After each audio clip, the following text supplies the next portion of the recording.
I am Jolene, 33 years old, and just a few days ago, my greatest professional accomplishment became my deepest nightmare. The upscale townhouse in Brooklyn, I'd painstakingly transformed into a sanctuary for one of the city's most respected art collectors, became the explosive epicenter of my sister Brielle's jealousy. When Brielle demanded I cancel my scheduled magazine interview to attend yet another one of her endless emotional crises, my polite but firm refusal ignited something terrifying in her. "You always think your little furniture projects matter more than family," Brielle seethed, her voice like shattered glass, cutting through the hushed cocktail conversations around us. I felt the familiar tightening in my chest as patrons discreetly turned their heads, awkwardly sipping champagne. "Fine, Jolene. Ruin everything. You always do." I didn't crumble or retreat, not this time. Instead, Brielle's outburst awoke a quiet defiance inside me. My calm, determined stance surprised everyone, especially my parents who stood frozen nearby, their practiced neutrality briefly slipping to reveal the embarrassment beneath. What I didn't expect was how this small act of standing my ground would ripple outwards, threatening to dismantle every comforting illusion our family had built. My stubborn resolve would soon force us all to confront truths that had been buried deep beneath layers of silence and denial. But before I tell you how that single moment changed everything forever, let me know where you're watching from and hit subscribe if you've ever overcome something for your family, because you have no idea what they'll do once you finally say no. To outsiders, we were the model family, successful, affluent, and impeccably put together. My father, Russell, was a prominent financial advisor whose firm occupied a gleaming tower in Manhattan, while my mother, Lenora, gracefully played the role of society matriarch, managing charitable galas and exclusive social circles. They embodied the polished image of success, a perfect veneer over a deeply dysfunctional core. Growing up, I was always the awkward misfit amid their polished world. My passion for interior design, ignited by afternoons spent rearranging furniture in our lavish Upper East Side apartment, was dismissed as a quaint hobby. My early sketches and carefully curated rooms were met with polite smiles or mild disinterest. No matter how many awards or glowing reviews I received, they remained politely indifferent, reserving their genuine enthusiasm for Brielle's smallest achievement. Brielle, my younger sister by 3 years, had always been dazzlingly charming and breathtakingly manipulative. As a child, she would tearfully claim my toys as hers, effortlessly convincing our parents of her innocence. As an adult, her tactics grew more sophisticated, but no less destructive. She drifted through a series of prestigious yet superficial careers: fashion blogging, influencer marketing, even a brief stint in acting, each one celebrated lavishly by our parents, despite ending in predictable flames. Every professional victory of mine seemed to trigger a fresh crisis in Brielle's life, conveniently diverting family attention back to her. My successful redesign of an exclusive Hamptons resort led directly to Brielle's mysterious health scare. My first magazine cover appearance coincided suspiciously with her sudden breakup with a minor celebrity boyfriend, prompting a tearful family intervention demanding my support and sacrifice. I learned to quietly manage my victories, celebrating privately with a close circle of supportive friends, never daring to expect genuine recognition from my own flesh and blood. But that Brooklyn townhouse project was different. It represented a lifetime of hard-won validation and effort. A project so prestigious it was impossible to keep hidden, despite knowing it would inevitably provoke Brielle's jealousy. I had naively hoped that, finally, even my family would recognize the depth of my talent and hard work, that this accomplishment would somehow break through their carefully maintained wall of indifference. Instead, Brielle's rage had burned brighter and fiercer than ever, revealing not just her jealousy, but the terrifying lengths to which she would go to sabotage. As I stood silently in that beautiful townhouse, its polished marble and curated art now suffused with tension, I knew that confrontation was inevitable. Brielle had crossed an unspoken line. Her destructive behavior could no longer be dismissed or rationalized away, no matter how convenient it was for our family. Something profound had shifted in me that night. I was no longer willing to quietly absorb Brielle's toxic jealousy or accept the complicity of my parents' denial. For the first time, I fully embraced the uncomfortable but liberating truth. I was done playing the family's sacrificial lamb.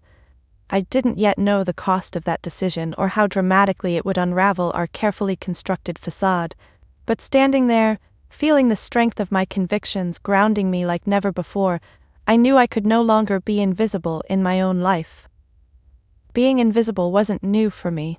It was a familiar, almost comforting discomfort, a quiet ache I'd learned to accept early in life. My parents were masters of polite dismissiveness, gracefully sidestepping the details of my triumphs, swiftly redirecting conversations to Brielle's endless array of minor dramas. The bitter taste of invisibility lingered in every family gathering, every carefully posed holiday photograph, every painfully polite phone call. One particular memory still burns vividly in my mind: my high school graduation day. Despite graduating near the top of my class, despite the honor cords draped proudly around my neck, my parents' attention remained laser-focused on Brielle. She had conveniently sprained an ankle the day before and now dramatically hobbled around the school grounds on crutches, eliciting sympathy from classmates, teachers, and my parents alike. As the principal shook my hand, smiling warmly, and whispered a sincere congratulations, my eyes searched the crowd for Russell and Lenora. They sat in the third row, Brielle positioned carefully between them, crutches leaning strategically against her chair. They smiled and clapped, of course, but their eyes rarely lingered on me. My father constantly glanced toward Brielle, checking if she was comfortable, and my mother lovingly adjusted Brielle's hair for yet another photograph. By the time I stepped off the stage, I felt like a ghost passing through my own celebration, unseen, unacknowledged. Brielle's skill at manipulating sympathy wasn't just limited to childhood mishaps. When I secured my first major design contract after college, transforming an exclusive hotel lobby into a luxurious haven of modern elegance, Brielle orchestrated another perfectly timed breakdown. The very day I brought home a glossy magazine featuring my design spread, she announced through tears that she'd decided to quit her lucrative marketing job because it was crushing her spirit. Instantly, my accomplishment vanished, drowned out by concerned parental reassurances and hurried discussions about how to support her next move. At 27, I won my first major industry award, standing proudly at the podium before an applauding audience of my peers, humbled and exhilarated by recognition I'd never experienced at home. Afterwards, I stood outside the venue clutching my sleek crystal trophy, feeling an unfamiliar warmth of validation radiating through me. I had texted my family hours earlier, desperate to share this victory with them. Their responses came trickling in throughout the evening, vague congratulations peppered with mundane updates about Brielle's latest therapy session or her new yoga class. Lenora ended her message with, "Make sure you call your sister, she feels so alone lately." The award in my hand suddenly felt cold, its sparkle dulled by the unmistakable implication: my victories were insignificant beside Brielle's perpetual vulnerability. I'd learned over time that my role in the family was simple and unchanging: absorb Brielle's emotional chaos, step aside gracefully, and never ever shine too brightly. To succeed was dangerous, to succeed publicly was outright betrayal. My parents weren't malicious. They simply believed I was strong enough to sacrifice, stable enough to bear it, forgetting perhaps that even strength has its breaking point. In the quiet, shadowed corners of my life, I cultivated success cautiously. I built my reputation in whispers, quietly taking on prestigious projects under the radar, carefully avoiding any announcement that might trigger Brielle's insecurities. My clients adored my subtle, refined elegance, and the industry recognized me discreetly. But at home, these achievements were muted, deliberately tucked away to avoid conflict. The Brooklyn townhouse, though, was something I couldn't hide. The renowned art collector who owned it had explicitly requested press coverage, eager to showcase my design vision. The excitement of finally stepping boldly into the spotlight wrestled with the dread of inevitable family backlash. Brielle would undoubtedly retaliate, finding some way to sabotage this moment. And she did. Choosing the public opening night to unleash a carefully calculated outburst meant to shame me. The difference this time was that I'd finally reached my limit. The accumulated years of quiet sacrifice, suppressed anger, and relentless invisibility had formed a reservoir of defiance inside me. Brielle's dramatic scene at my crowning professional moment didn't humiliate me. It freed me. In that moment, amid whispers and raised eyebrows, I saw Brielle clearly. Not as a misunderstood victim, but as a cunning manipulator, addicted to the spotlight that fed her endless emotional hunger. I saw my parents clearly too, complicit, passive, and deeply entrenched in their denial. I realized I'd allowed my invisibility, accepting their neglect and Brielle's manipulations because the alternative, confrontation, rejection, painful exposure, had always seemed too terrifying. But now, standing in the beautifully appointed townhouse that was my masterpiece, I knew I could no longer pretend. I was ready to be seen, even if the price was unbearably high. The moment everything changed, my secret, defining triumph came quietly, almost invisibly, nestled in the mundane clarity of a Tuesday evening 2 years ago. I'd been sitting at my cluttered desk, the scattered sketches illuminated softly by a brass lamp I'd rescued from a flea market, when an email notification pinged gently on my laptop screen. Opening it, my heart quickened with disbelief. An international luxury developer wanted me, Jolene Carter, the invisible family disappointment, to spearhead the design of a boutique hotel in Manhattan's most exclusive neighborhood. It was an opportunity that could reshape my entire career. Yet, instead of the expected surge of joy, a tight anxiety clenched my throat. I knew instantly what this meant. Success on this scale was dangerous. It would be impossible to conceal, impossible to temper. I imagined the inevitable moment my family would learn of it, especially Brielle. I pictured her distress, carefully constructed to look genuine, yet designed purely to snatch away my accomplishment. My parents' responses flashed through my mind, predictable as a movie I'd watched too many times. "Your sister needs you, Jolene. Can't you delay this hotel project just a little?" But there, in that moment, my heart silently whispered, no. After a lifetime spent shielding Brielle from the discomfort of her own insecurities, I was ready to risk stepping into the open. So I quietly made my decision, my finger hovering over the accept button, before finally pressing firmly. The quiet click echoed through my soul. I dedicated myself fully, throwing every ounce of passion and skill into this project. But crucially, I guarded the secret fiercely. My closest friends, Camille and Dexter, became my lifelines. The only ones I trusted enough to share my explosive joy and terrifying vulnerability. They celebrated every small milestone with me over late-night pizza and whispered champagne toasts, and supported me through the sleepless nights filled with anxiety and doubt. The hotel was to be called the Celestine, a modern yet timeless oasis amid the chaos of the city. It was my design ethos distilled into bricks, fabrics, colors, and shapes. I sketched obsessively, exploring subtle details that others might overlook. The precise curve of velvet armchairs, the subtle textures of artisanal wallpapers, the delicate play of lighting that evoked calm in every space. This project wasn't merely a job, it was a direct reflection of my identity, the first truly public statement I'd ever allowed myself to make. As the months passed, my design began quietly shaping reality, becoming concrete walls, polished floors, and beautifully curated furnishings. Each site visit felt exhilarating and terrifying. The scale of my ambition now physically surrounded me, and yet I still kept it hidden, slipping out unnoticed from family events, inventing vague work excuses to cover my absences. The secrecy was exhausting, but necessary. I felt a strange, protective attachment to the hotel, as if it were a fragile child, vulnerable to Brielle's jealousy. Even the thought of revealing it prematurely made my heart race with dread. Every dinner with my parents, every forced phone call with Brielle was a careful balancing act, an elaborate performance designed to protect my precious secret. A few weeks before completion, Camille cornered me gently at our favorite cafe. "Jolene," she said softly, her eyes earnest and worried, "how long can you keep hiding this from your family? You deserve to celebrate openly." I hesitated, stirring my cappuccino slowly, anxiety swirling inside me. "It won't matter how good the hotel is," I finally admitted quietly. "It won't matter how much I've sacrificed or how proud I feel. All they'll see is a threat to Brielle. She'll find some way to destroy this too." Dexter leaned forward earnestly. "You can't keep living like this, Jo. You've built something incredible. Don't you deserve to own that proudly?" His words pierced me deeply, awakening a truth I'd avoided facing fully. I'd spent years hiding my accomplishments, willingly dimming my light to protect Brielle's fragile ego. Now I had created something undeniably brilliant, something impossible to conceal, impossible to minimize.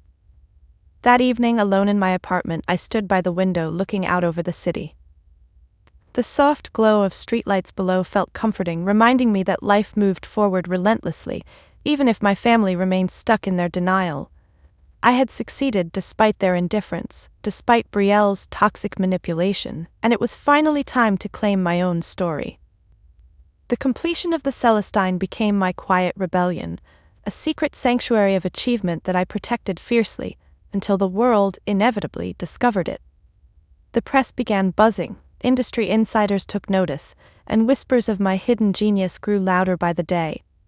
The hotel's grand opening approached, and a prestigious magazine contacted me, eager to feature an exclusive interview and profile. My first instinct was to decline, to retreat safely back into invisibility. But another instinct, stronger and clearer, took hold. It was finally time to stand fully in the light, to reclaim my story publicly, no matter the fallout. What I didn't yet know was how violently Brielle would retaliate, or how deeply this single choice would forever alter the dynamics of our family. The Celestine Hotel had become the quiet talk of the city, whispered among high-end clients and industry insiders as a masterpiece of elegance and refined luxury. Just days away from a critical meeting with investors eager to fund my next ambitious project, I should have felt exhilarated. Instead, dread tightened its familiar grip on my chest. Tonight was the annual family dinner, a stifling tradition-laden event my parents insisted was necessary to maintain our closeness.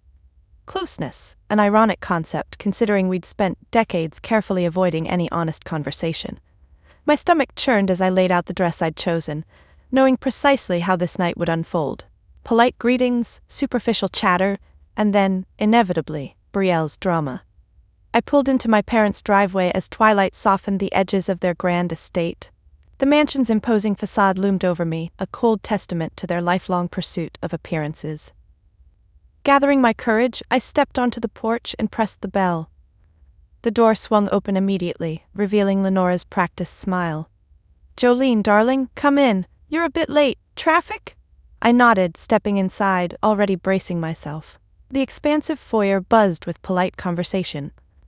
Brielle, wearing a carefully chosen expression of mild distress, stood surrounded by my parents' friends, gracefully recounting her latest struggle. Something vague and ambiguous, but just tragic enough to earn sympathetic murmurs. As I approached, Brielle paused dramatically, her eyes flickering with veiled hostility. "Oh, Jolene finally made it," she said lightly, drawing the crowd's attention toward me. "Too busy saving the world through sofas and curtains?" A few polite laughs rippled around us. "Something like that," I replied evenly, maintaining my composure despite the tightening knot in my chest. My father, Russell, stepped forward, placing a cautious hand on my shoulder. "How's business?" he asked perfunctorily, clearly expecting nothing more detailed than, "Fine." But tonight, something in me refused to comply. "Actually, it's fantastic. My latest project is opening soon and it's already getting attention from top magazines." My words landed heavily, drawing an uncomfortable silence.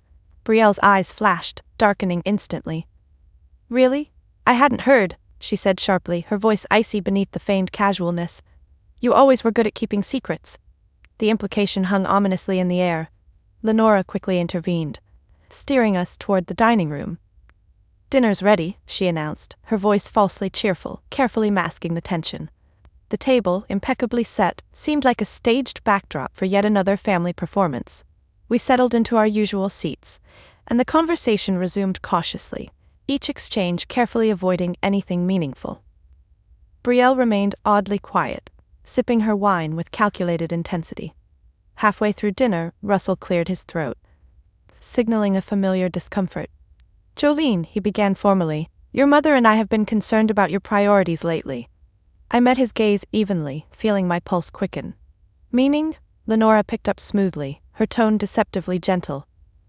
"We've always admired your ambition, of course, but Brielle has expressed deep hurt over your persistent absence. Family should always come first." "Always," Brielle echoed softly, eyes downcast, perfectly executing her role as wounded sister. "Family means mutual support. I responded steadily, determined to hold my ground. Yet my success has always been something to apologize for, never celebrate. Your success? Brielle's voice sharpened instantly, slicing through the politeness. What success, Jolene? Decorating rich people's houses doesn't exactly make you special. A hot flush burned my cheeks, anger flaring beneath years of forced restraint. And what exactly makes you special, Brielle? Your endless crises designed solely to rob attention? Your inability to let anyone else shine? Gasps echoed around the table. Russell, visibly agitated, set down his fork sharply. Enough, Jolene, your behavior tonight confirms our concerns. Clearly you've become too self-absorbed. Self-absorbed? I repeated incredulously, feeling a strange sense of calm flood through me. You've catered to Brielle's every whim at my expense my entire life, yet I'm self-absorbed? Lenora raised her chin, her voice coldly resolute. Your father and I have made a difficult decision. If you cannot put family first, we can no longer support your lifestyle or your behavior. Consider yourself formally on your own. Her words landed brutally, yet a strange clarity followed the initial sting. Brielle watched triumphantly, sipping her wine smugly, clearly expecting me to crumble as I always had before. Instead, I stood slowly, smoothing the fabric of my dress deliberately. If cutting me off is the price of refusing to play your games any longer, then I'll gladly pay it. The stunned silence felt liberating. I turned, leaving the dining room without looking back, the click of my heels echoing defiantly on the polished marble floor. Stepping outside, I inhaled deeply, my heartbeat slowing. The night air was cool, refreshing. I had finally shattered the illusion, forcing the truth into plain view.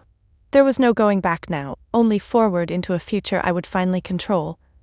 Yet just as I reached my car, my phone buzzed urgently in my pocket, a frantic series of texts flooding the screen.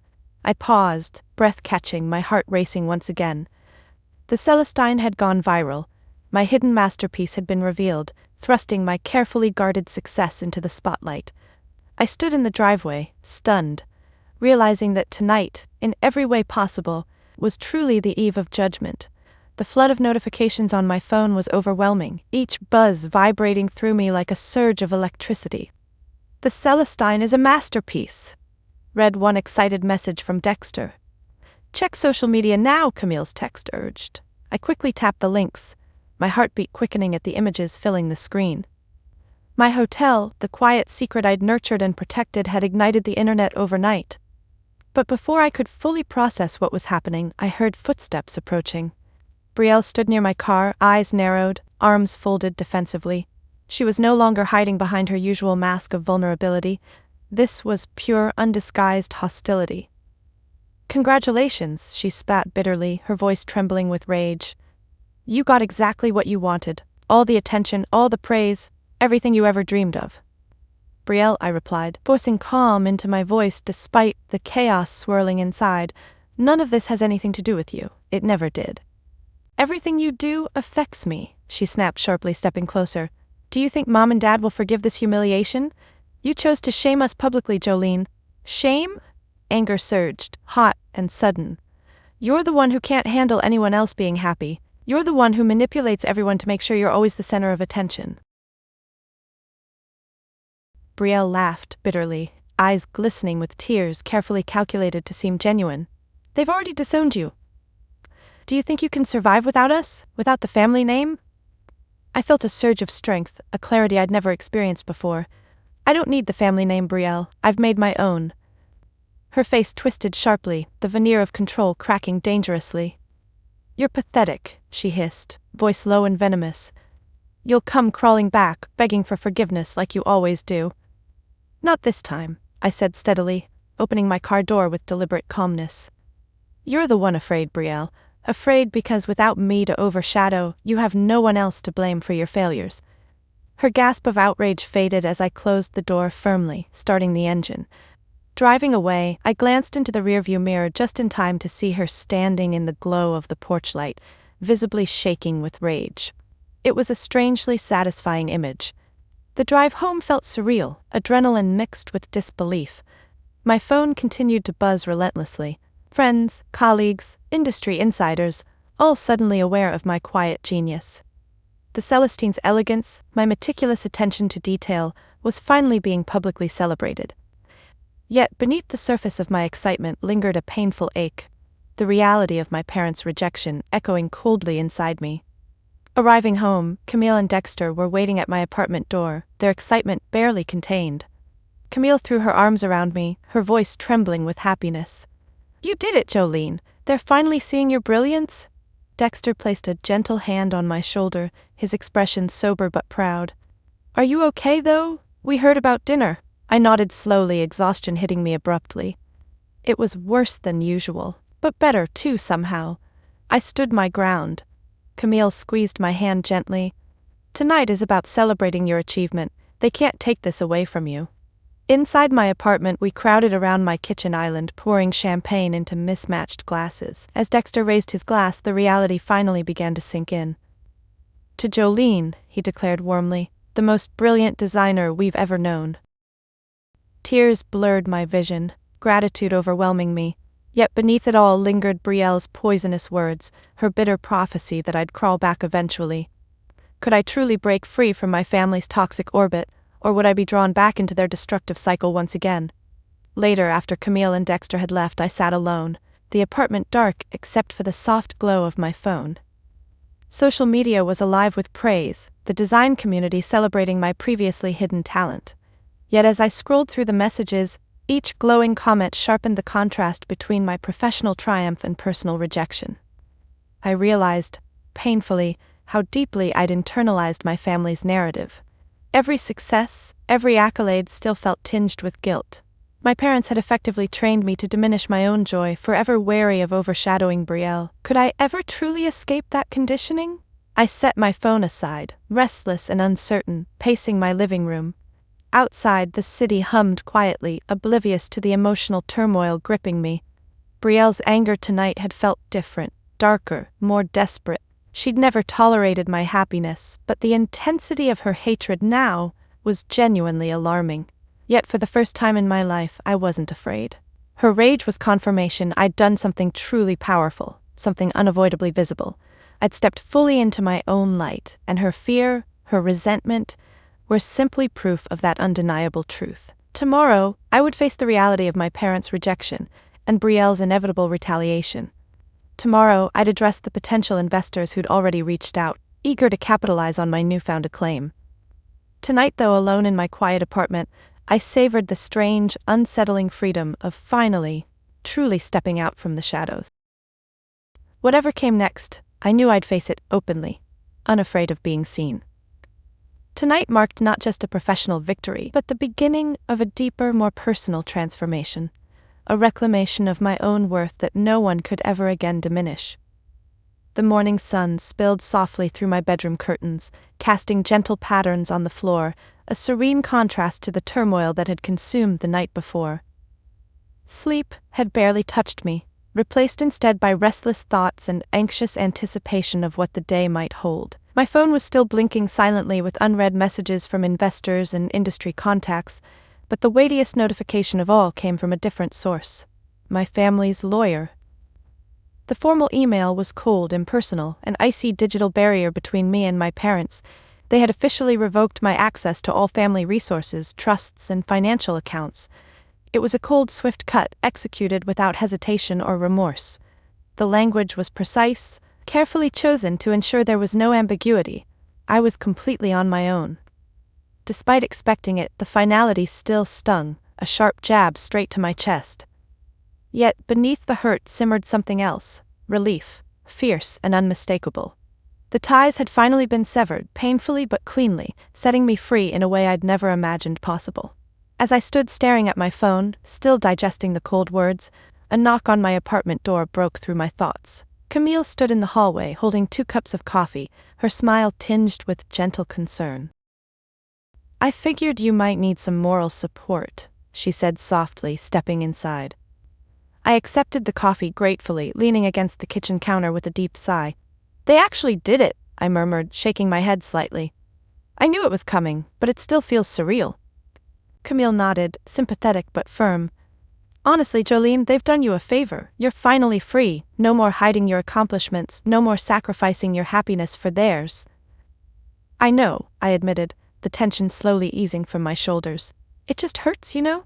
They've chosen Brielle's toxic manipulation over me, over basic fairness.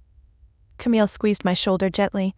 They've made their choice, yes, but now you're free to make yours. The truth of her words settled over me with surprising calmness. Yes, my parents had chosen Brielle's warped version of reality, but I was no longer bound by their choices. Now, for the first time, I could fully embrace my own. The rest of the morning unfolded in a blur of professional excitement and personal liberation. Emails poured in, each one a thrilling affirmation of my talent, my vision. Investors clamored for meetings, journalists requested interviews, and invitations to industry events flooded my inbox. I found myself overwhelmed not by anxiety, but exhilaration. The Celestine had become more than just a beautiful hotel. It was a catalyst, propelling me toward a future entirely my own. Yet even amidst the excitement, Brielle's presence lingered stubbornly in my thoughts. Her rage at last night's confrontation had felt different, dangerously unstable. I knew she wouldn't allow my success to remain unchallenged, not without attempting to sabotage it somehow. As if summoned by my fears, another message appeared on my phone, this time from Brielle herself. Her words were carefully chosen, dripping with barely concealed malice. "Enjoy your moment, Jolene. It won't last." I stared at the screen, absorbing the cold threat beneath the surface. I knew Brielle well enough to recognize the calm before a storm. Her fury would manifest eventually, striking unexpectedly, strategically. But for now, all I could do was remain vigilant and focus on reclaiming my life from the shadow she'd always cast. That afternoon, I met with potential investors at a sleek downtown office. The room buzzed with respectful curiosity, a stark contrast to my family's dismissive indifference. As I confidently presented my vision for future projects, detailing designs I'd once feared sharing openly, I felt my strength solidify. These people valued me, respected me, not for my family name, not for any carefully maintained illusion, but purely for my skill and vision. It was liberating and empowering, an entirely new kind of validation. Later, as I stepped outside into the bright sunshine, I paused, breathing deeply, savoring the warm rays on my face. The bustling city around me felt more vibrant, more alive, as if reflecting the change within myself. Yet, my newfound freedom wasn't naive. I understood that Brielle's threat still lingered, a shadow just out of sight. Her jealousy had always been destructive, but now it was unrestrained, unchecked by our parents' enabling presence. I knew better than to underestimate her. Her next move, whatever it was, would be calculated and ruthless. Still, I wasn't afraid. My parents' rejection had stripped away the last barrier, leaving me with nothing to lose but the illusions I'd once clung to. The cost had been high, higher than I'd ever imagined, but standing on that sunlit sidewalk, I realized I'd finally gained something far more valuable: my freedom. I glanced once more at my buzzing phone, messages still pouring in, evidence of the bright future ahead. For the first time, I fully believed it. Brielle might rage, scheme, and threaten, but she couldn't erase what I'd built. She couldn't steal this newfound clarity or diminish the power I'd reclaimed. She might still attempt to sabotage me, might still find ways to hurt me, but I was ready. The stakes had never been clearer, the path forward never more inviting. Whatever came next, I'd face it boldly, unflinchingly, finally living fully in the open, no longer invisible, no longer afraid. The verdict was clear. I'd been disowned. But in losing them, I'd finally found myself. That evening, still buzzing from the surreal mixture of liberation and lingering sadness, I stood in my apartment, quietly savoring the twilight as it deepened into soft darkness. I hadn't yet responded to Brielle's cryptic threat, deciding instead to leave her message unanswered. A silence that in itself felt like a small rebellion. The city lights glittered gently beyond my window, reflecting my uncertain yet hopeful state of mind. But suddenly, the peaceful silence was shattered by the shrill ring of my phone. The unfamiliar number glowing on the screen sent a jolt of anxiety through me, uncertainty prickling at my spine. Hesitantly, I answered. "Miss Carter?" asked a crisp, confident voice on the other end. "This is Veronica March, senior editor at Manhattan Style magazine. Is this a good time?" My pulse quickened instantly, heart leaping into my throat. Manhattan Style was one of the most influential publications in the design world, a magazine I'd revered but never dreamed would call me personally. "Yes, of course," I managed, trying desperately to steady my voice. Wonderful, Veronica said, her voice warm yet direct. I'm calling to congratulate you personally. The Celestine Hotel is exquisite, one of the best designs our editorial board has ever seen. My breath caught, a flush of emotion rising in my chest, dizzying and surreal. Thank you, I murmured, disbelief coloring my voice. I'm incredibly honored, Veronica continued, excitement infusing her words. Your hotel will be our featured cover story for next month's edition, along with a full-length interview highlighting your design philosophy and personal journey. We see this as the launch of a truly influential design career. My knees weakened slightly, forcing me to steady myself against the counter. This was the dream: public recognition, respect, validation, all the things I'd quietly desired yet never fully dared to claim. It was a surreal contrast to my family's cold rejection, the sharp sting still fresh. As I accepted the invitation for the interview, the weight of Veronica's words truly sank in. This wasn't simply professional recognition. It was a complete reversal of the narrative Brielle had always controlled. My family could disown me, strip me of financial support, diminish my accomplishments, but they could no longer deny the reality of my talent and determination. Veronica concluded our call warmly, promising to send detailed interview arrangements. After hanging up, I sank slowly onto the kitchen stool, my head spinning, tears prickling at my eyes, tears of disbelief, gratitude, and a profound, overwhelming relief. Yet even in this powerful moment, Brielle's threat lingered. Her message echoed ominously, a cold reminder of how quickly she could twist happiness into sabotage. Just as I began contemplating how to protect myself against whatever Brielle planned next, a sharp knock on my door startled me back to reality. Opening the door cautiously, I found Dexter and Camille standing in the hallway, faces alight with cautious excitement. "Did you see?" Camille asked breathlessly, brandishing her phone. "The Celestine is going viral everywhere." Dexter grinned broadly. "And it's just the beginning, Jolene." Pulling them inside, I shared the news about Manhattan Style. Camille squealed joyfully, wrapping me in a tight hug, while Dexter applauded enthusiastically. The stark contrast between their genuine pride and my family's rejection was deeply moving, underscoring yet again the difference between chosen family and biological ties. As we toasted to my future, laughter mingled freely with tears, each emotion amplifying the other. Yet just as I allowed myself to fully relax into the celebration, my phone vibrated urgently again, another unexpected call, this time from Russell, my father. I hesitated briefly, uncertainty twisting sharply in my stomach. Reluctantly I answered, instantly recognizing the rigid formality in his voice. "Jolene," he began tersely, his tone strained, carefully controlled. "We've seen the news about your hotel. Clearly, we underestimated your capabilities." His words were precise, almost rehearsed, void of warmth or genuine pride. "Your mother and I believe we may have acted too hastily." "You mean by disowning me?" I asked quietly, struggling to keep bitterness from seeping into my voice. He hesitated briefly.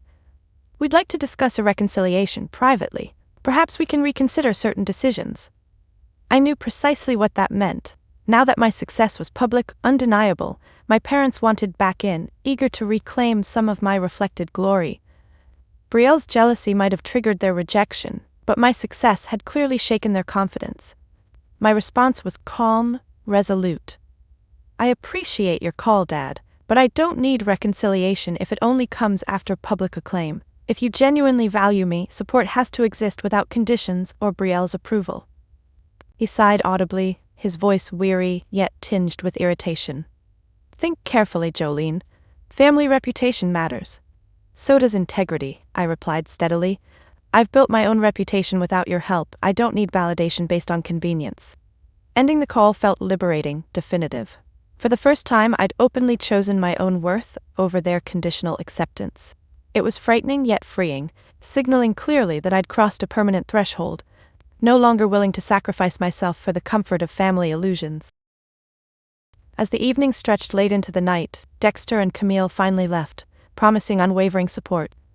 Alone again, I reflected deeply, the day's emotional extremes still resonating profoundly within me. Brielle's threat remained a dark, unresolved presence, a storm still gathering strength. Yet tonight, a powerful truth overshadowed that lingering worry. I was no longer invisible, no longer afraid to stand firmly, openly in my own life. And whatever Brielle plotted next, I would meet her openly, confidently, ready to claim my place, finally, on my own terms. The Manhattan-style interview took place the following week inside the Celestine itself, my sanctuary turned stage. I guided Veronica through each carefully curated room, explaining my inspirations with growing confidence, sharing the quiet triumphs and private struggles behind every choice. The interview felt like a cathartic unveiling, open, honest, completely without apology. For the first time I allowed the world to see me exactly as I was. Veronica, seasoned yet genuinely curious, finally asked the question I'd been expecting. Given your family's prominent status, why have you chosen to build your career quietly, independently? I paused, considering my response carefully, but then a surge of clarity swept through me. The days of carefully edited half-truths were over. My family's vision of success is very traditional, I explained calmly. They never saw interior design as valuable or worthy of attention. My achievements were always overshadowed by their expectations and by my younger sister's need for constant validation. She leaned forward, intrigued. How does your family view your current success? I took a steadying breath. Honestly, they view it as a threat. It disrupts their carefully constructed narrative that I'm the less talented daughter, the supporting character. My success challenges their entire dynamic, and they reacted predictably.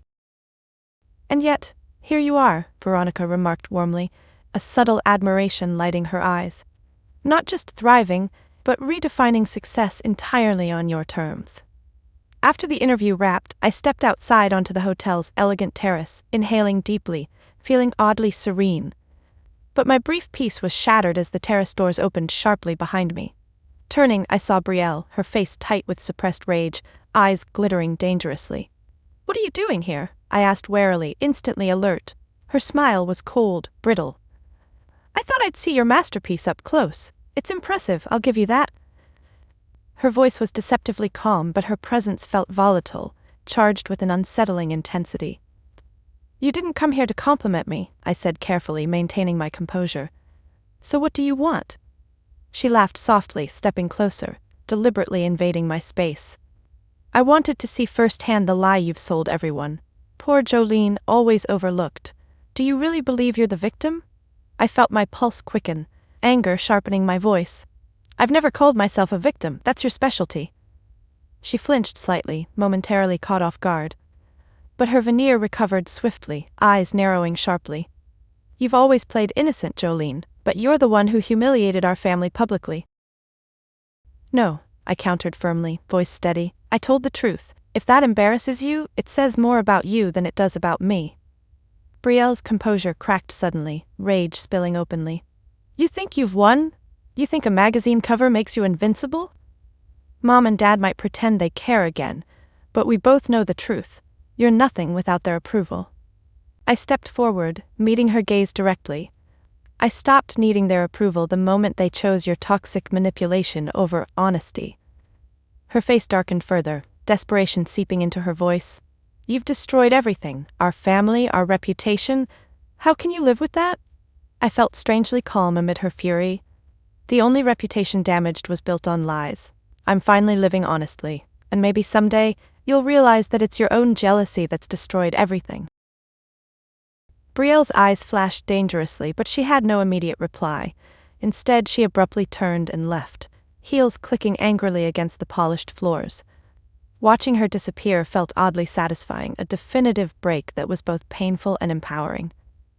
That evening, a message arrived from my parents, curt yet carefully polite, inviting me to a private meeting to reassess family priorities.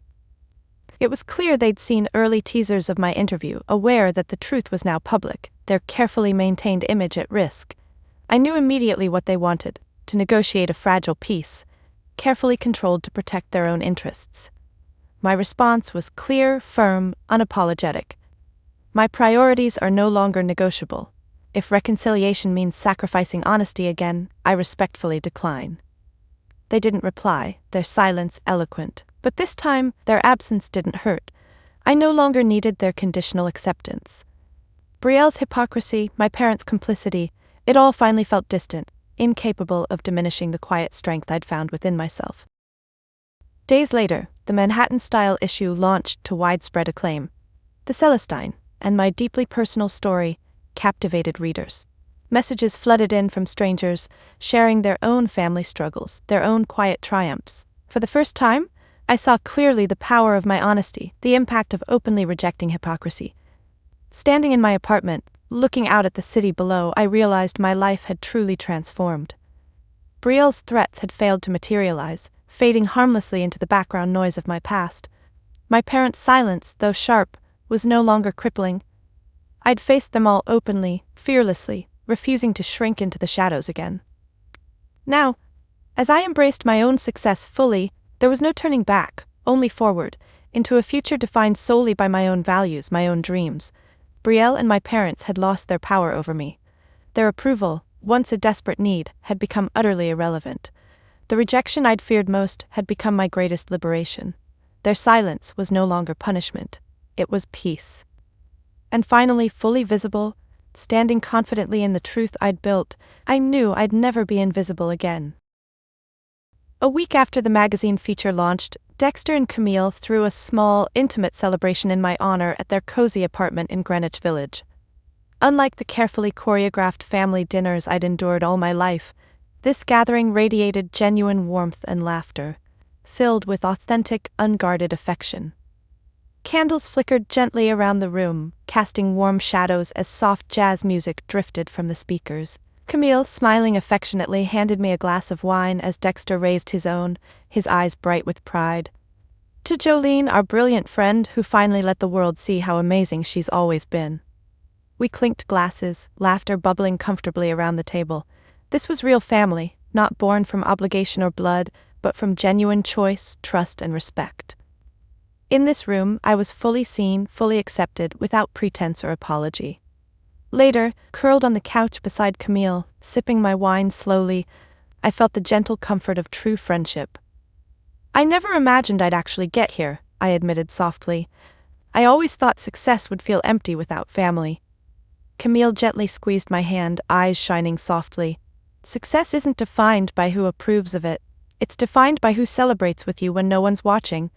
You're not alone, Jolene. You never were. Dexter nodded earnestly from across the room, lounging comfortably in his favorite armchair.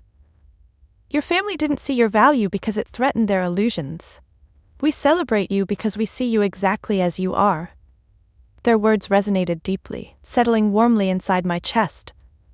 How had I spent so many years chasing validation from people incapable of offering it? Sitting in their presence, bathed in the quiet glow of sincere friendship, I finally understood. Family isn't always who you're born with. Often, it's the people who willingly choose you, flaws and strengths alike. That evening, as we reminisced and laughed, shared dreams and quiet fears, I felt a peace I'd never known before. This warmth, this genuine acceptance, sharply contrasted the suffocating chill of family dinners, tense silences, Brielle's calculated drama, and the constant threat of humiliation. Here, with Camille and Dexter, love wasn't transactional. Acceptance wasn't conditional. It was freely given, an effortless part of our bond. As the evening stretched late, I walked slowly home through the quiet city streets, the soft night air whispering gently around me. A familiar vibration pulled my attention toward my phone. This time, though, the message wasn't from Brielle or my parents, but rather from an unknown sender. The words carefully polite, yet deeply meaningful. My name is Helen Shaw. I'm a partner at an investment firm focused on women-led creative businesses. Your work on the Celestine is outstanding, and we're interested in supporting your future projects. Let's meet soon.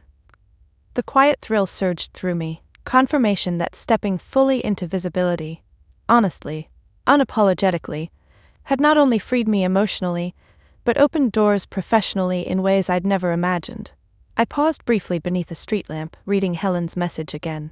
The choice I'd made, to refuse my family's conditional acceptance and openly embrace my truth, had unlocked possibilities I couldn't have foreseen.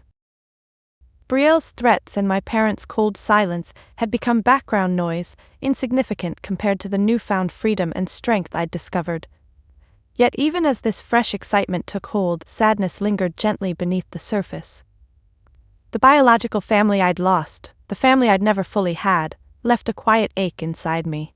Their absence wasn't something I could simply erase or dismiss. Instead, I acknowledged it openly, letting myself grieve softly for what had never been, even as I celebrated everything I'd gained. Returning home, I stood quietly at my apartment window, gazing out over the glowing city skyline. The contrast between tonight's warmth and the cold silence of my childhood home felt sharper than ever, and yet, strangely, I felt no bitterness, only calm acceptance. Tonight had clearly shown me two worlds, one defined by authenticity, genuine love, and mutual respect, the other by image, manipulation, and empty performances. And in experiencing the profound difference firsthand, I'd finally learned to choose wisely. Brielle, my parents, their relentless manipulations, all were part of a past I'd finally allowed myself to leave behind. The chosen family I'd discovered, Camille, Dexter, and the growing network of supporters now drawn to my honest expression, had become my true home, a source of strength and peace I'd never imagined possible. The night stretched quietly onward, and as I drifted slowly into sleep, Helen Shaw's message echoed gently in my mind, a promise of exciting possibilities, a reminder that my future was now entirely my own to shape. In losing the toxic ties that had once defined me, I'd finally opened myself to the real meaning of family. Those who embrace you fully, exactly as you are, who encourage you to stand fearlessly in your truth.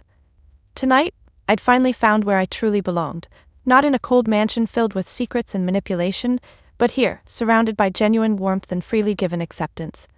Tonight, I'd finally found my true family, and with them, the courage to step boldly into a future entirely my own. The weeks following the Manhattan-style feature were marked by rapid changes, both exhilarating and daunting. My design business blossomed spectacularly, opportunities flooding in faster than I could have imagined. Yet, alongside this newfound success, I quickly discovered the necessity of establishing clear, unyielding boundaries, particularly with my family. Brielle had not disappeared quietly. Though her threats had lost their potency, she continued a subtle, relentless campaign online, casting veiled criticisms of my projects, implying publicly that my success was unearned. Initially, these passive-aggressive comments stung, tugging at old wounds of inadequacy. But with Camille and Dexter's unwavering support, I learned to respond with quiet dignity. Or better yet, not respond at all. My parents, on the other hand, adopted a different tactic.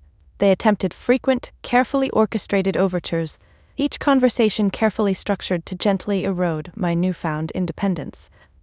Invitations arrived to formal dinners, charity galas, and family gatherings, events clearly designed to showcase our supposed reconciliation, to publicly erase the messy reality beneath the surface. Each invitation received a polite yet firm refusal. Each rejection felt like reclaiming a piece of myself, slowly building a fortress of new boundaries, one deliberate stone at a time. One particular evening, as I worked late in my new downtown studio, a bright, airy loft space filled with light and possibility, an unexpected visitor arrived at my door. I glanced up, startled by the knock, to find Lenora, standing nervously yet composed, her eyes carefully guarded. "Mom?" I asked warily, surprised yet cautious. "What brings you here?" She stepped inside hesitantly, her eyes darting around the studio, taking in the sketches pinned to the walls, fabric samples draped over tables, the tangible evidence of my thriving career.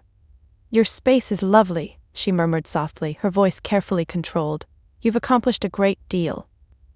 Her praise felt foreign, uncomfortable, a language we'd rarely spoken. "Thank you," I replied evenly, wary of her intentions. "What did you want to discuss?" She sighed gently, sitting carefully on a plush armchair I'd recently selected. "Your father and I miss you, Jolene. We regret the distance that's grown between us." I studied her face, searching for sincerity beneath the carefully composed exterior. "Distance was your choice, Mom. You made it clear where your priorities lay." She looked away briefly, a rare moment of vulnerability breaking through her practiced composure. "We acted rashly," she admitted quietly. "Your father and I were wrong to push you away so harshly. Perhaps we should have understood better." Her words were genuine, yet something felt incomplete. "And Brielle?" I asked firmly. "Has she suddenly changed too?" Lenora flinched slightly, discomfort rippling across her carefully arranged features. "Brielle is complicated," she said delicately. "She has always needed extra care. She's manipulated you," I said softly but firmly, "and you allowed it at my expense." My mother sighed again, her gaze weary but resigned. I suppose we've become trapped in certain patterns that are difficult to break. I nodded slowly, acknowledging the difficult truth in her words. I won't return to that pattern, Mom. I've built something good, something healthy. If you want a relationship, it has to respect that. She considered carefully, visibly wrestling with the weight of what I'd said. You've truly grown, she finally murmured, genuine pride softening her tone. And you're right, Jolene. Perhaps it's time we respected your boundaries. Her acknowledgement, though tentative, was meaningful, a cautious step toward genuine reconciliation. But I remained realistic. True change wouldn't be immediate. It required patience, clear boundaries, and an unwavering commitment to honesty. Lenora rose slowly, pausing by the door before leaving. I'm proud of you, she said softly, sincerely, a phrase I'd waited a lifetime to hear. The door closed behind her, and for a moment I stood quietly, absorbing the significance of our exchange. It wasn't a perfect reconciliation, far from it. But for the first time, she'd openly acknowledged the dysfunction we'd quietly tolerated for decades. In the days that followed, I implemented clear boundaries, reshaping how my family engaged with me. Invitations were accepted sparingly, conditions set firmly. Brielle's manipulations were quickly and decisively shut down. My parents' communications were met with openness, but no longer allowed to trespass on my emotional health. My professional success soared alongside this personal growth. Helen Shaw, true to her word, had connected me with influential investors, eager to champion women-led design ventures. My studio became a vibrant hub of creativity, authenticity, and genuine support, the antithesis of the cold but stifling atmosphere of my family home. One evening, surrounded by a small circle of supportive industry peers, Camille and Dexter, I realized the magnitude of what I'd achieved. I'd not only built professional success, but also cultivated genuine relationships rooted in mutual respect and honesty. Relationships that nurtured rather than drained me. My family remained imperfect, still entangled in their denial and complicated dynamics, but I had finally learned to engage with them on my terms, not theirs. My boundaries had become a protective fortress, shielding me from manipulation while preserving space for genuine connection, should they ever truly be ready. As the gathering wound down, I stood at the studio window, gazing into the glowing city night, quietly proud. The world I'd built, defined by clear boundaries, authenticity, and genuine respect, was undeniably mine. I had transformed pain into strength, rejection into empowerment, chaos into clarity. The fortress I'd built wasn't a barrier, it was freedom. And finally, firmly grounded in my truth, I knew my peace was truly unbreakable. Over the following months, my life steadily evolved, blossoming into something more meaningful, balanced, and truly my own. The success of the Celestine had opened countless doors, enabling me to finally leverage my talent into projects that mattered deeply, not just to me, but to communities that benefited from thoughtful, inclusive design. For the first time, I could see the tangible impact of my work, a reality infinitely more rewarding than chasing empty family approval. One afternoon, standing on the rooftop terrace of my latest project, a beautifully renovated community center in a historically underserved Brooklyn neighborhood, I felt an overwhelming sense of pride and purpose. Around me, families laughed, children played, and elderly residents gathered comfortably in spaces thoughtfully crafted for their well-being. This wasn't just about aesthetics or luxury. This was about reclaiming my family name on my terms, transforming it into a legacy built on authenticity, generosity, and integrity. Helen Shaw stood beside me, smiling appreciatively at the lively scene below. "You did this, Jolene," she said warmly. "You created something beautiful that matters." My heart swelled with quiet pride. I finally understand why I started designing. It was never about recognition, at least not in the way my family defined it. It was always about creating spaces where people feel genuinely seen. She nodded gently, understanding profoundly. Sometimes the deepest validation comes from knowing you've changed lives simply by being true to yourself. Weeks later, at the center's grand opening, Camille and Dexter stood proudly beside me, their smiles radiant with genuine joy. I spoke briefly to the gathered crowd, not with rehearsed perfection, but from a place of authentic vulnerability. For a long time, I thought success meant pleasing others, chasing validation from people who never truly saw me. I admitted softly, voice steady despite the tremor in my hands. But real success is creating spaces where everyone feels visible, valued, and worthy of beauty. Applause filled the room warmly, sincere and heartfelt. As I stepped from the podium, Camille hugged me tightly, whispering through happy tears, "You're finally free, Jolene. Truly, beautifully free." Days after the opening, another unexpected message arrived, this time from Brielle. The email sat heavily in my inbox, anxiety prickling as I opened it slowly, bracing for her familiar malice. Yet her words surprised me, painfully sincere, stripped of manipulation or defensiveness. "I know you'll never forgive me," she wrote, tone uncharacteristically humble. "I've spent my life jealous, angry, and afraid of never being enough, never feeling visible. You always shined effortlessly, and I resented it deeply. I see now how much damage I've caused, not just to you, but to myself. I hope someday, somehow, you'll believe I'm truly sorry." Her apology stunned me, unexpectedly raw and honest. But alongside that shock was genuine compassion. Brielle's words revealed clearly the root of her jealousy: fear, insecurity, profound loneliness.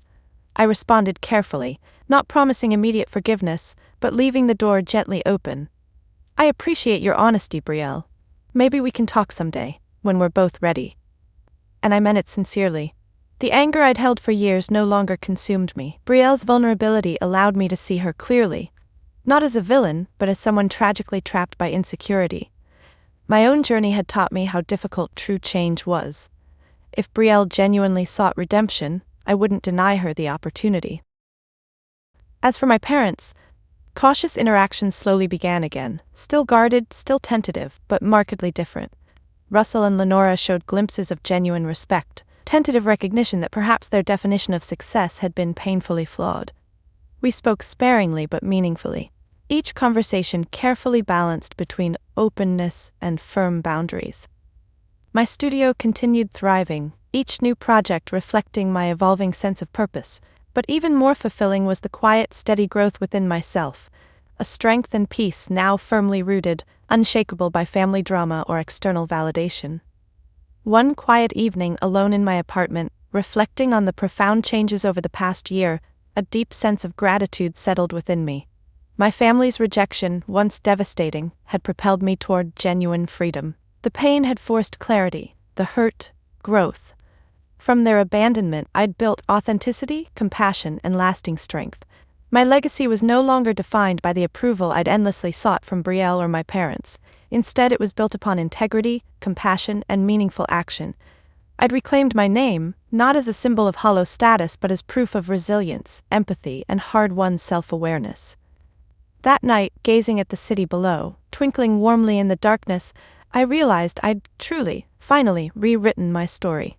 Brielle's jealousy, my parents' denial, the painful silence, all had become stepping stones toward genuine self-discovery. The legacy I was now shaping wasn't about revenge or superficial victories. It was about transforming pain into strength, rejection into compassion, isolation into meaningful connection. I'd reclaimed not just my name, but my power, my purpose, and my truth. And with that profound realization, I knew clearly that no one, not Brielle, not my parents, could ever take that away again. The legacy I'd build moving forward would be defined solely by my values, my heart, and my vision. Free, honest, and entirely mine. Nearly a year after the chaos of Brielle's jealousy, my parents' rejection, and the profound upheaval of my life, I stood once more inside the elegant, tranquil lobby of the Celestine Hotel. Tonight marked the hotel's first anniversary. 1 year since my hidden masterpiece had thrust me unwillingly, yet inevitably into visibility, forever changing my life.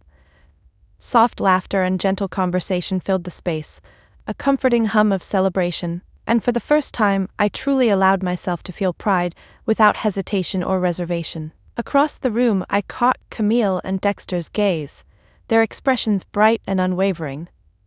They raised their glasses slightly, their quiet nods filled with silent acknowledgement of all I'd endured, all I'd conquered.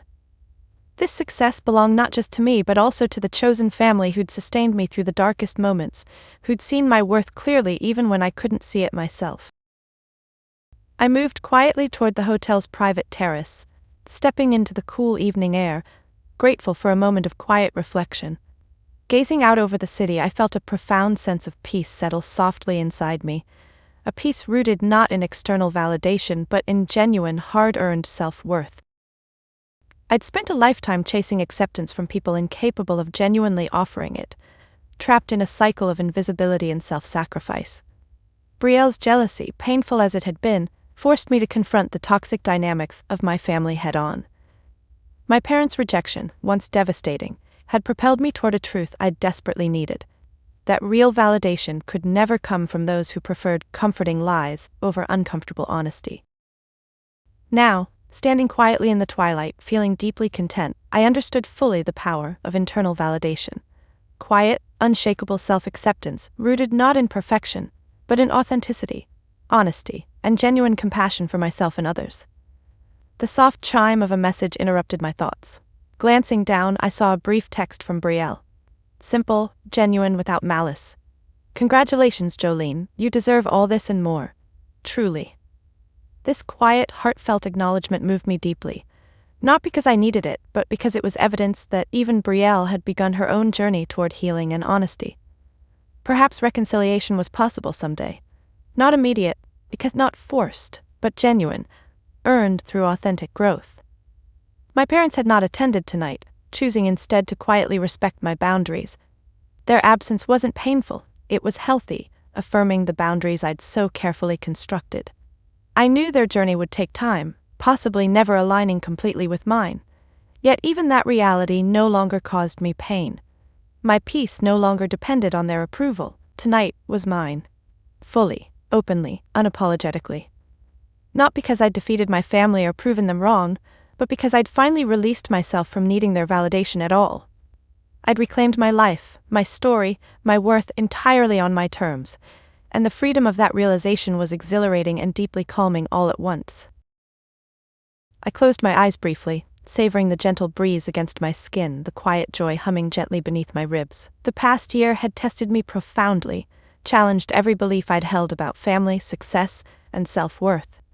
Yet, through every painful moment, I'd emerged stronger, wiser, and more authentically myself. Returning to the lobby, I mingled comfortably, warmly greeting guests, colleagues, and newfound supporters drawn by my story of resilience. Helen Shaw approached me warmly, her eyes shining with admiration. "You've truly redefined success, Jolene," she said sincerely. "It's inspiring to see someone build something so genuinely meaningful." Her words resonated deeply, reaffirming the journey I'd traveled. This was success, not defined by external approval, but by the genuine impact of living honestly, openly, and compassionately. As the evening wound down, guests slowly departed, leaving only the quiet, comforting hum of memories in their wake. Alone once more in the softly lit lobby, I stood quietly, absorbing the magnitude of the past year. Brielle's jealousy had once threatened to break me.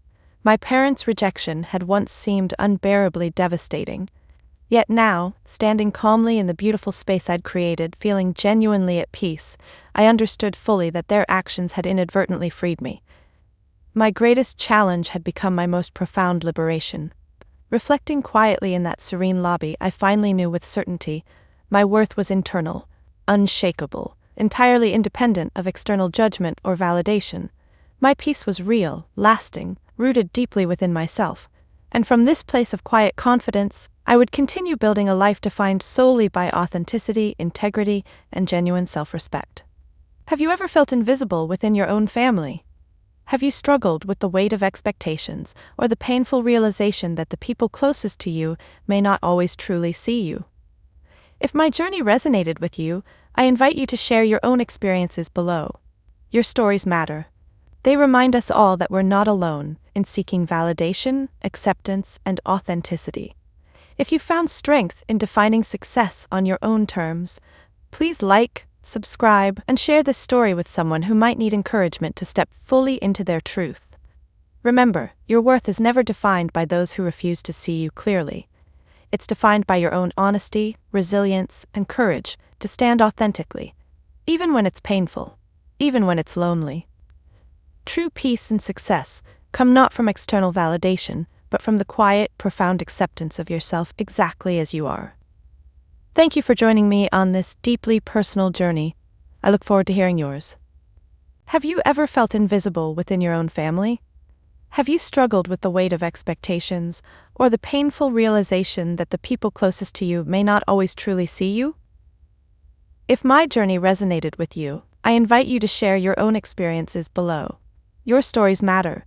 They remind us all that we're not alone in seeking validation, acceptance, and authenticity. If you've found strength in defining success on your own terms, please like, subscribe, and share this story with someone who might need encouragement to step fully into their truth. Remember, your worth is never defined by those who refuse to see you clearly. It's defined by your own honesty, resilience, and courage to stand authentically, even when it's painful, even when it's lonely.